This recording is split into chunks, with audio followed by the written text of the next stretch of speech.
de cada ato, mas assim, o ato vinculado, galera, é quando ele apresenta objetivos, né, elementos objetivos, requisitos objetivos, apresenta requisitos objetivos, e quem, né, respeitar esses elementos, esses requisitos objetivos, pode, né, pode realizar tal ato. Então, o ato vinculado é quando uma pessoa, um particular, ele consegue cumprir com os objetivos, com os elementos objetivos, e quando ele cumpre com esses elementos objetivos, esses requisitos objetivos, ele concede, tem esse direito, tá bom? E acaba sendo um direito mesmo. Se eu cumprir com esses requisitos objetivos, eu tenho esse direito. Isso para construir. Se eu tiver com os elementos objetivos constituídos, eu consigo sim essa licença para construir. E já a questão da discricionariedade acaba sendo ligada por conveniência e oportunidade. Ou seja, a administração pública tem uma certa margem de liberdade, porém essa liberdade os limites dessa liberdade acabam sendo limites legais, né?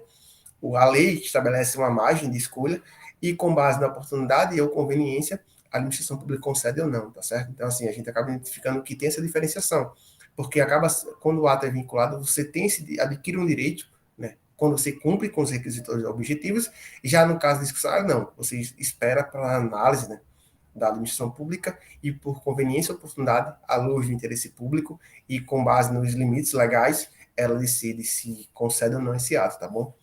Beleza? Tá certo, galera? Então a gente acaba vendo que o poder de polícia se manifesta como regra geral pelo poder discricionário, ou seja, a gente acaba tendo que ver um pouco mais com relação aos atributos, as características do poder de polícia. E a gente também não pode esquecer, né, que é possível que haja num poder de polícia manifestação ato discricionário e ato vinculado. Por exemplo, né, licença para construir, a gente já viu que é um ato vinculado. Já autorização para realizar um evento cultural em praça pública, por exemplo. É possível concessão de uma autorização para a Bárbara se casar na praia, por exemplo? É possível isso? A gente acaba identificando como é que se dá isso. Bárbara, cumprindo com os requisitos objetivos, ela consegue essa autorização por um ato vinculado ou um ato discricionário, né? É possível que a administração pública analise esse pedido, né, com base na conveniência da oportunidade, então a gente acaba identificando que essa autorização para realizar um evento em uma praça pública, por exemplo, acaba sendo um exemplo de ato discricionários, porque envolve essa margem de liberdade e também envolve análise do mérito, né? Ou seja, conveniência, oportunidade. E lembrar, galera, que o Poder Judiciário faz o controle de legalidade, tá bom? Eu vejo muito prova isso. O Poder Judiciário pode analisar o mérito administrativo? Como regra geral, não. Salvo se houver alguma ilegalidade, tá bom? Então, o controle pelo Poder Judiciário acaba sendo um controle com base na legalidade, um controle legal, tá certo? Ou seja, o Poder Judiciário analisa a legalidade. E a gente acaba identificando que alguns princípios são legais. Então, se você violar um princípio, esse princípio é legal, a gente acaba identificando que é possível fazer análise do controle de legalidade, tá bom? E o maior exemplo disso é a proporcionalidade, né? O Judiciário acaba entrando essa análise da proporcionalidade, a gente acaba vendo algumas discussões aqui, tá bom? Galera, bora agora estudar os atributos e características do poder de polícia, tá bom? Atributos e características do poder de polícia. Eu queria saber, tá muito rápido? Tá muito. Tá tranquilo? Vocês conseguem compreender? Alguma dúvida? Tá bom, tá bom. Tá tranquilo, Não, Nagiele, Bárbara, tá? Lauane, consegui identificar? Todo mundo direitinho? Samila, tá tudo tranquilo, Samila? Pronto, primeiro a gente vai tratar sobre o primeiro atributo, que é a discricionariedade. A gente já viu que alguns atos do poder de polícia é vinculado, mas como regra geral, a gente acaba identificando que, em geral, em aspectos gerais, o atributo da discricionariedade existe. A gente faz análise da oportunidade ou conveniência. Ele sempre coloca isso, galera, previsto em lei, tá bom? As margens de escolha da administração pública têm prisão legal, então são análises legais e com base no interesse público, tá bom? Com base no interesse público. Então a gente acaba identificando que é possível analisar a oportunidade e a conveniência, e essa oportunidade e a conveniência vai analisando os limites legais, tá bom? Conforme a prisão prevista em lei e com vista no interesse público. A gente já viu que é um princípio, tá certo? A gente também vai entrar na questão da imperatividade. Galera, imperatividade é poder extroverso. Você já coloca aqui, ó, imperatividade particular, tá certo? Particular. Imperatividade particular. Como eu disse, a gente tem que colocar palavras-chave. Então, quando a gente fala em imperatividade, é particular, ou seja, o poder da administração pública de impor obrigações ao particular, obrigações às pessoas, independente da concordância. a gente pode ter, né? A gente pode ter a obrigação para ser feita sem a gente concordar com essa obrigação, tá bom? Então, assim, a gente acaba identificando que esse tributo é da imperatividade, ou seja, a administração pública pode determinar uma obrigação ao particular, independente da sua concordância. Eu não posso concordar com determinado ato, mas eu tenho que realizar tal ato, porque acaba sendo uma obrigação imposta, e essa obrigação nos acarreta sanções, tá certo? Então, por exemplo, não estacione sob pena de multa. Essa imposição unilateral pela administração pública. A gente não escolhe em quais locais na região a gente pode estacionar ou não. A administração pública, ela estabelece essa obrigação de você não estacionar, e caso você estacione, a gente acaba identificando a posição de multa. E a multa, galera, lembre-se disso, a multa é um meio indireto de coerção, tá bom? Multa é um meio indireto de coerção. Indireto de coerção, para exigir o cumprimento. Então, assim, a gente tem medo de receber a multa, por isso que a gente cumpre. E quando a gente reboca o carro, ao rebocar o carro, se eu estacionar, por exemplo, na frente do hospital, eu estacionei meu carro na frente do hospital. Meu carro vai ser rebocado, tá bom? E o reboque desse carro acaba sendo um meio direto de coerção, porque a gente acaba identificando que eu estacionei no local indevido e acaba sofrendo essas consequências, ou seja, tira meu carro na local. A gente acaba identificando que tem que ter essa diferença, galera. Cuidado. Rebocar um carro acaba sendo um meio direto de coerção, diferente de multa, que acaba sendo um meio indireto de coerção, tá bom? Cuidado com essa diferença, galera. Rebocar um carro e multa, tá certo? Cuidado que a gente acaba identificando que tem diferença e pode ser em prova que caia, que coloque, que mude que altere esse sentido para que vocês marquem como certo ou errado e vocês erram a questão, tá certo?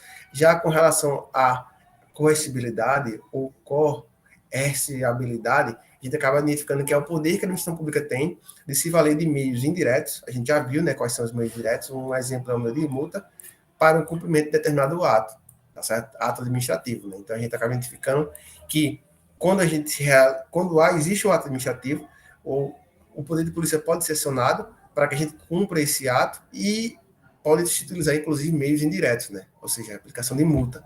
Então, a gente acaba identificando que a coercibilidade acaba sendo a possibilidade de aplicação de meios indiretos, por exemplo, multa, para que a gente cumpra um determinado ato administrativo, tá bom? E a auto-executoriedade ou executoriedade, a gente acaba identificando ao Poder Judiciário, tá bom, galera? Então, assim, Poder Judiciário. O que isso quer dizer? Quer dizer que o poder de executar ato sem a concordância do particular ou a manifestação do Poder Judiciário. É possível, sim, que a gente deva cumprir um ato, que a gente tenha essa obrigação de cumprir um ato sem intervenção judicial, tá bom? Sem intervenção judicial. Inclusive, é possível utilizar meios diretos de coerção. Rebocar um carro, por exemplo. A auto-executoriedade decorre da lei, tá certo, galera? Então, assim, cuidado que ou a lei estabelece essa previsão, ou acaba sendo uma situação de urgência, por exemplo, eu estacionar em local irregular, que acaba prejudicando o serviço público. É uma situação de urgência, então é uma situação emergencial. E pode existir situações em que haja, né, a imposição de meios diretos de correção com base na lei, tá bom? Cuidado, porque a gente acaba identificando, galera, que é possível sim ter esse exemplo em uma observação, tá certo? Essa observação é muito importante e acaba sendo algo que vocês têm que memorizar, tá bom? Que a gente fala muito em multa, cobra muito em multa, mas há casos em que não é possível auto-execução, né? E nesse caso deve existir uma atuação do judiciário, que é justamente no caso de execução de multa, tá bom? A gente acaba identificando que a administração pública pode impor, pode determinar a multa, tá certo? Pode determinar a multa, mas a execução dessa multa acaba sendo pela via judiciária, tá bom? Então, cuidado, galera. É possível que a administração pública aplique a multa? É possível. Mas a cobrança, a execução dessa multa deve se acontecer pelo Poder Judiciário, tá bom? Cuidado com essa diferenciação. Cuidado com relação à diferenciação entre auto-executoriedade e imperatividade. A imperatividade envolve o particular, a auto-executoriedade envolve a questão do Poder Judiciário, e envolve também a questão, podem também envolver a questão do particular, mas nas provas caem mais envolvendo o Poder Judiciário, e com relação aos meios diretos de coerção, tá bom? Cuidado com relação a essas questões, e não se esqueça da possibilidade de aplicar multa e de executar multa, que tem essa diferenciação, tá bom? Perfeito? Inclusive, a gente tem que ter cuidado, porque os conselhos de profissões, né? Os conselhos de profissões, né? Alguém daqui não é advogado, tem nutricionista e tal, tem conselho, a gente acaba, os conselhos, né? São entidades autárquicas, tá certo? E acaba sendo particulares que atuam na prestação do serviço público de delegação. e o STF decidiu que o conselho profissional acaba sendo um exercício do poder de polícia, tá certo? Na administração, então, ele atua limitando o exercício da atividade profissional para atender o interesse público. Então, a gente acaba identificando que o conselho profissional, que é uma entidade autárquica, ele pode exercer o poder de polícia e ele justamente limita, né, a atividade profissional para atender o interesse público, tá certo?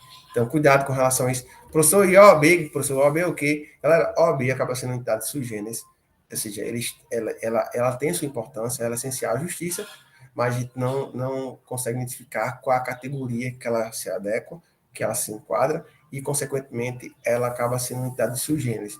Quando vocês lerem essa expressão sui generis, é porque a gente não conseguiu determinar uma categoria, uma análise para determinado caso, e para a gente não deixar isso em branco, a gente coloca sui generis. Pode ser tudo, pode ser nada, né? E por que a OAB é entidade sui generis? Porque ela não contrata pelo concurso público e ela não presta conta ao Tribunal de Contas da União. Inclusive, o Tribunal de Contas da União determinou que a OAB deveria, né, prestar conta, e até hoje já está nesse moído aí, e a OAB se recusa a prestar contas. Mas a OAB, a contratação que a OAB faz não envolve a questão do concurso público, e por isso que a OAB não é tida como autarquia, tá bom? A gente antigamente dizia que a OAB era autarquia, mas já é um pensamento muito ultrapassado, galera. É muito minoria. Atualmente é sui generis, tá bom? Perfeito? E aqui, galera, tá uma diferenciação, né, entre as polícias e como é que se lidar, tá bom? A polícia administrativa, galera, esse quadrinho aqui ajuda tanto que você acaba elencando e você acaba se dando muito bem, né? Para quem não é da área policial, acaba ajudando muito. Para quem é da área policial, acaba sendo uma revisão, né? Então, a polícia administrativa, né, é um agente público que exerce o poder de polícia, tá bom? E é chamada de polícia administrativa. Ou seja, um agente público, um servidor público que exerce o poder de polícia, que pode limitar liberdades individuais ou usa a propriedade privada em prol do interesse coletivo. Polícia judiciária é a polícia civil e é a polícia investigativa e ela recai sobre ilícitos penais e ela atua sobre e recai sobre pessoas, tá bom? Polícia militar é chamada de polícia militar, PM, né? É o policial militar, tá bom? É, acaba sendo integrada pela polícia militar e pelo corpo militar, e a polícia militar em si exerce uma função, uma atribuição ostensiva, tá bom? Ostensiva. Lembrar que essa questão da ostensiva acaba sendo um pouco discutível também, que a gente acaba identificando que existe sim a polícia comunitária, né? Inclusive, Tamara, acho que ela faz parte disso, que acaba sendo a polícia que está bem próxima à sociedade e que não é bem tanto ostensiva, né, Tamara? Acaba sendo algo que se aproxima mais da comunidade e acaba também adquirindo outras importâncias que não só a questão da ostensividade, tá bom? E a polícia penal, que é federal, estadual e distrital, tá bom? São os antigos agentes penitenciários, tá certo? E a gente acaba identificando que existe, se eu não me engano, seis, né, galera? Presídio de segurança máxima, e eles acabam exercendo essa Polícia Penal Federal, só que é possível sim que exista policial penal estadual, distrital. E existe concurso público, por exemplo, a Polícia Penal de Pernambuco está com inscrição aberta, se não me engano, se não está aberta, se encerrou faz pouco tempo, tá bom? Tá aberto. E também vai ter a Polícia Penal aqui na Paraíba, em Rio Grande do Norte já teve, né? Então dá para ter de novo. A Polícia Federal, ela acaba sendo integrada por agentes federais que combatem a criminalidade, ou seja, a Polícia Federal acaba sendo os agentes públicos federais que acabam lidando com relação a combate à criminalidade, e a PRF, galera, acaba sendo agentes federais que cuidam do trânsito das rodovias, né, das BRs. Então, assim, a gente acaba identificando que cada polícia tem sua atribuição e é integrada por um agente público específico que é aprovado para determinada função, tá bom? Então, a polícia administrativa tem um agente público que exerce essa função, polícia judiciária tem esse agente público que exerce essa função, polícia militar tem, polícia penal também tem, polícia federal tem, polícia rodoviária federal tem, tá bom? Inclusive a polícia federal, galera, é também dividida entre delegados federais e agentes, né, de polícia federais, tá bom? E da polícia civil estadual, né, também tem essa questão de a gente identificar a questão da Polícia Civil Federal e a polícia estadual, tá bom? Então, cuidado com relação a essas questões. É muito importante ter esse cuidado, porque a gente acaba identificando que na prática tem essa inclusão, né? Tem essa de confusão, e a Polícia Federal tem sua importância, a Polícia Estadual tem sua importância, a Polícia Civil, Estadual e Federal tem sua importância. Quem conhece a estrutura de cada um sabe, galera, o quanto é diferente, né? A estrutura federal para estadual, né? A gente sabe quanto é diferente, mas tem sua importância, tá bom? E, galera, cuidado que é um tema que pode cair em prova, tá bom? Que a polícia penal, ela não faz parte do texto da Constituição originária. O que o professor Wally estava dizendo na aula passada. Ela acabou sendo construída, né, integrada por uma emenda constitucional, que foi uma emenda constitucional 104 de 2019, e essa emenda constitucional, né, estabeleceu que os agentes penitenciários eles acabam sendo policiais penais e foi fruto de emenda constitucional. E por fato de ser emenda constitucional, é passivo do controle de constitucionalidade, tá bom? Não estou dizendo que é inconstitucional, estou dizendo que é passivo do controle de constitucionalidade porque é norma constitucional derivada, e foi o que o professor Wellington explicou faz um pouquinho de tempo, tá certo? Alguns minutos atrás, tá bom? Beleza?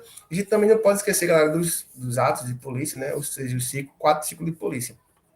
Existe o primeiro ciclo, que é a norma de polícia, por exemplo, não estacionar, acaba sendo uma determinação, não faça isso, não faça aquilo, não admite delegação. O que cai em prova é o que admite ou não delegação, tá bom? A norma de polícia não admite delegação, a fiscalização de polícia acaba admitindo delegação, sim, tá certo? E isso cai muito em prova.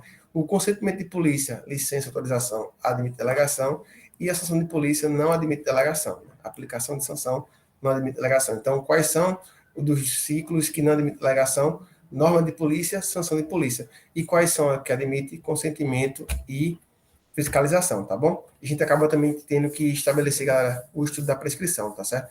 Isso cai demais, galera, cai demais a prescrição. Prescreve, né? Prescreve em 5 anos o poder de aplicar penalidades recorrentes de polícia, contados do ato infrator ou da data que cessou o fato continuado, né? Se o ato for continuado, tá bom? A prescrição intercorrente é possível, sim, 3 anos. Em caso de processo administrativo disciplinar, se ficar parado por 3 anos, acaba acontecendo a prescrição intercorrente. E se a infração de polícia também configurar um ilícito penal, nesse caso, aplica-se o prazo prescricional da infração de polícia, que é o mesmo da infração de natureza penal. E se vocês vão ver, galera, como o professor antes, mas é justamente aqueles prazos do artigo 107 do Código Penal, tá bom? 107 do Código Penal. Se o ilícito, a infração administrativa for também um ilícito penal, um ilícito criminal, a gente acaba aplicando o prazo prescricional do artigo 107 do Código Penal, tá certo? E lá vocês vão ver vários prazos, tá bom? O menor prazo que tem lá é o prazo de 3 anos, tá certo? 3 anos. Então, o menor prazo que tem lá são o prazo de 3 anos e vai aumentando, tá bom? E o bizu, né? A gente acaba identificando que quando se fala com relação à diferenciação entre os poderes, né, administrativo, quando se fala poder disciplinar, é sanção interna ou externa, né, com vínculo especial. A gente viu na aula passada que o poder disciplinar se aplica a situações específicas, ou seja, agentes públicos específicos, e quando envolve a questão da disciplina interna. Já o poder hierárquico, né, se aplica, por exemplo, em relação à questão de subordinação entre o agente e o chefe, né? Inclusive, cuidado com relação a esse poder hierárquico, que é um poder que também cai muito, tá bom? O poder normativo é o poder que estabelece a questão da regulamentação e acaba sendo um poder geral e abstrato, ou seja, é possível editar regulamentos que explique, né, que cumpra, que seja feito para o fiel cumprimento da lei, e também a gente acaba identificando que é possível decreto autônomo, por exemplo, mas acaba sendo uma questão excepcional, e a gente também não pode esquecer que o poder de polícia, ele se aplica, né, com relação à limitação, envolve questão de liberdades particulares ou de propriedade particulares em face do poder, em face do interesse público, e não tem esse vínculo, né? Acaba sendo sem vínculo, acaba sendo situações em que há limitações que envolvem liberdades individuais ou o uso da propriedade privada, né, que a gente já viu, e com base no interesse público, tá certo? Essas são as diferenciações básicas, e eu acredito que para vocês, se vocês tenham essa noção da diferenciação de cada um, já é muita coisa, né? Porque às vezes cai um contexto, por exemplo, a prova para CFO, não foi, Bárbara? Bárbara lembra? A prova de CFO trouxe um texto gigante, né? E determinava qual era o poder de polícia exercido. E a gente ficou na dúvida entre o poder disciplinar, entre o poder normativo, né, que tinha lá falando sobre a questão do ato normativo pelo super hierárquico, e também tinha a questão do hierárquico. Então, assim,